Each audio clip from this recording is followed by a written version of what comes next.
السلام علیکم ورحمۃ اللہ وبرکاتہ۔ ایک بوڑھی عورت مسجد کے سامنے بھیک مانگتی تھی۔ ایک شخص نے اس سے پوچھا کہ کیا آپ کا کوئی بیٹا کمانے کے قابل نہیں ہے؟ تو اس بوڑھی عورت نے کہا کہ ہے۔ تو پھر آپ یہاں کیوں بھیک مانگ رہی ہیں؟ بوڑھی عورت نے کہا کہ میرے شوہر کا انتقال ہو گیا ہے۔ میرا بیٹا نوکری کے لیے بیرونی ملک گیا ہے۔ جاتے ہوئے اخراجات کے لیے مجھے کچھ رقم دے کر گیا تھا، وہ خرچ ہو گئی ہے، اس وجہ سے میں بھیک مانگ رہی ہوں۔ اس شخص نے پوچھا کہ کیا آپ کا بیٹا آپ کو کچھ نہیں بیچتا؟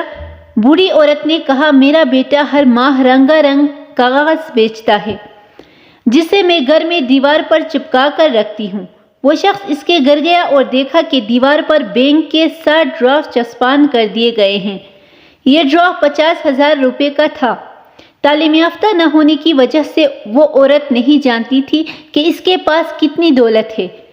اس شخص نے اسے ڈرافٹ کی اہمیت سمجھا دی تو وہ عورت بہت خوش بھی ہوئی اور حیران بھی ہوئی اور پریشان بھی ہوئی کہ دولت ہوتے ہوئے بھی وہ بھیک مانگتی رہتی ہے۔ ہماری حالات بھی اس بوڑھی عورت کی طرح ہے۔ ہمارے پاس قرآن ہے اور ہم اسے اپنے منہ سے چومتے اور ماتھے پر لگا کر اپنے گھر میں رکھتے ہیں، لیکن ہم اس کا فائدہ صرف اس صورت میں اٹھا سکیں گے جب ہم اسے پڑھیں گے، اس کے معنی اور تفسیر کو سمجھیں گے، اس کو اپنی عملی زندگی میں لے آئیں گے، تب ہی انشاءاللہ ہماری دنیا اور اس کے بعد کی زندگی دونوں بہتر ہوگی۔